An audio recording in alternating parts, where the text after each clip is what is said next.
Alrighty guys, so today we're going to be rating Ultra Final Form Cooler as he just dropped, and usually every time a character comes out I like to rate them. I completely forgot to be doing them the other couple releases, but this guy definitely is a force, a big force.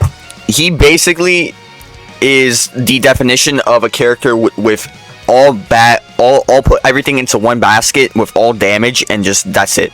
He doesn't have any defenses like that at all. He only has like a key disrupt. That doesn't even matter most of the times to most characters. But Ultra Final Form Cooler does a lot of damage. I mean, a lot of damage, and his release type gauge is probably one of the scariest things in this game. And no exaggeration, is probably one of the scariest things to be in, the situation to be in. If he's comboing you with the release type gauge, he will not stop, and he will have endurance null. He could rush and kill basically anything. So I really don't know what they were thinking with this character. The only reason why this character is not number one is because he's yellow.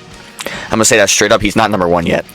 I think if we get like a blue, let's say the next character is like a blue Birdcoo or something, then I honestly can't. I think that this guy is probably number one at that point, because he's gonna have another blue to protect him against Vegito.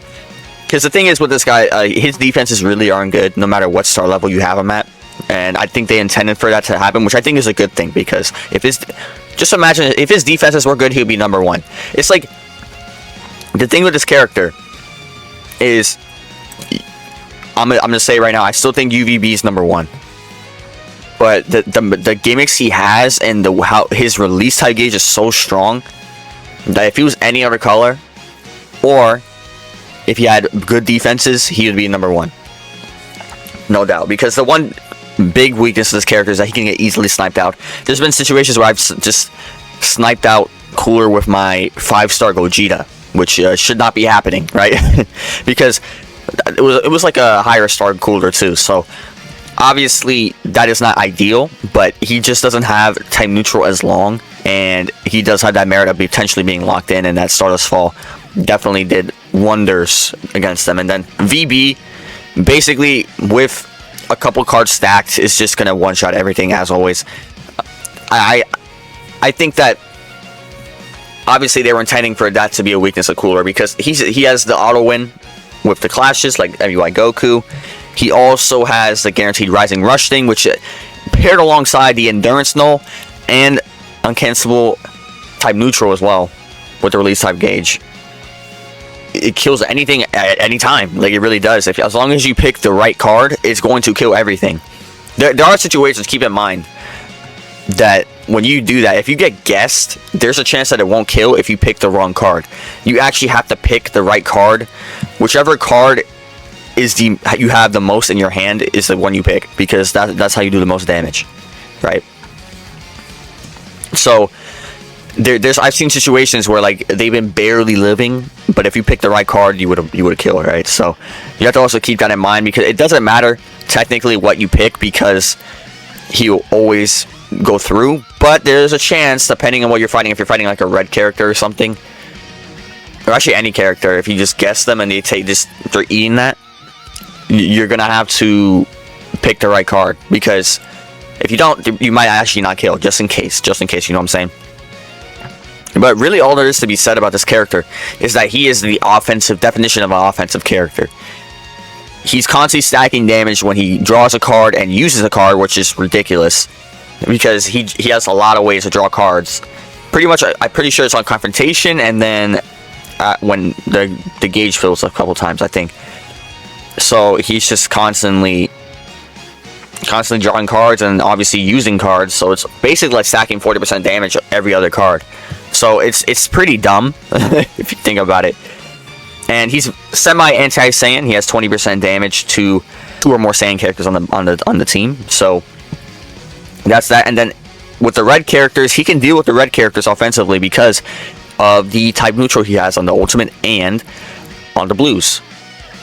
So when he has the release type gauge, he has the type neutral. So that's his way of dealing with them. But for the most part, it can be a bit difficult on the defensive side, especially if you have him like 5 stars.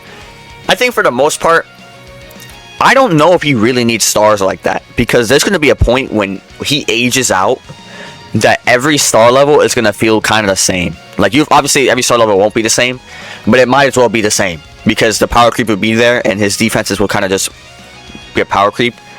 I don't know if you necessarily need more than 5 stars in the long run, because the damage he's doing isn't going to change. I mean, of course, you do a little more damage with stars, but it won't change that much, right? It's more of the defensive end that will change. I don't think he's... People are saying he's star reliant, like semi-star reliant. I don't think so, because his whole point is to be a glass cannon.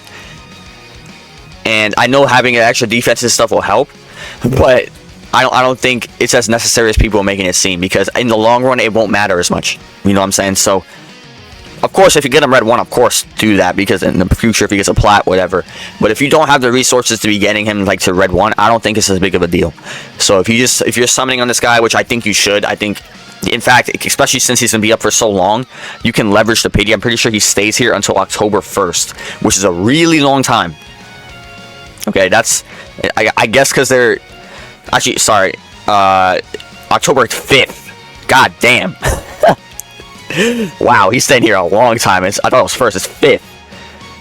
That's crazy. So, even as a free-to-play player, you can leverage the pity here in the long run. You can leverage the pity on this guy, and I think in the long run, I think he would just gain more value. I'm pretty sure next week, or not next week, the next reset, we're probably going to get like a blue character. If not the next week could be a blue buff, potentially, if the next character's not blue. But if the next character buff that we get is not blue, then I would assume that the next character release is going to be blue, to be able to kind of give this guy cooler leverage to deal with VB, because VB and Gogeta, even Gogeta, are a big problem for this character. Like, obviously, that double fusion setup does hurt this character a lot, but it's also not like Cooler can't hold his own. That's why this guy is very good. I just think that VB instantly, like, this guy needs to build up. It's not, to be fair, it's not a lot of build up. But cool, VB basically instantly just destroys your team. So it's like you come in with VB and you're cooked. The opponent's cooked, especially if they're running Cooler. If they're getting hit with Cooler, it's like they only have like 2 cards of neutral, and the rest is not good, right? And they'll have to switch instantly. But yeah, and also keep in mind, because I always like kind of use like these videos as like a should you summon in a sense, even though not really, like, but keep in mind, if you don't have 17 and Frieza, this guy's going to be way harder to run. We have Android 13 right now, which has similar effects as Android 17 and Frieza. But the buff removal and everything else, the team-wide buff removal, I don't think 13 has that.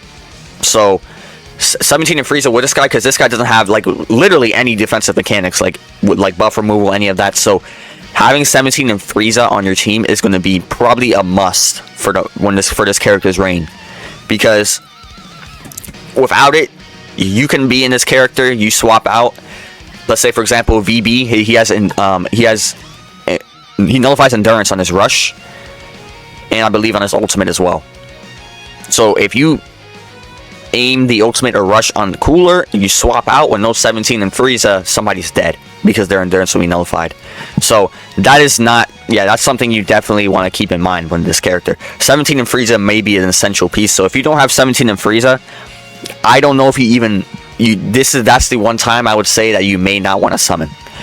And I told a lot of y'all that watch my videos to summon on 17 and Frieza. I think they might outlast this character himself. But I think this character's gonna last a long time. He has endurance and all that. He has like very long-lasting mechanics. But I think 17 and Frieza is gonna just be here forever, like a long time. Probably through Festival, and then a little bit after that, and then I'll be it. But that's a long time, right? I mean, that's like 7 months. It's like that's a long time. But if I were to rate Cooler, I would give him a 9.5 out of 10. He's an insane character. I think he's 100% top 3. I think it's between this guy, 17 Frieza, and Vegito Blue. I think if I were to order it, it would be like 3 17 Frieza, 2 Cooler, 1 Vegito Blue. I think there isn't like a gap anymore between VB and this guy, but I think there is still a little bit of a nudge between. I think there still is a bit of a gap, not like insane gap, but like a bit of a gap, because VB is just too strong, bro. I'm sorry, VB is just doing too much. But yeah, man, you guys, let me know what you guys think of Ultra Final Form Cooler. He is ridiculous. this is the first character to actually be very close to rivaling VV since he released with his platinum equipment. So you guys let me know what you guys think of this character, and I'll see you guys later, man. Peace out.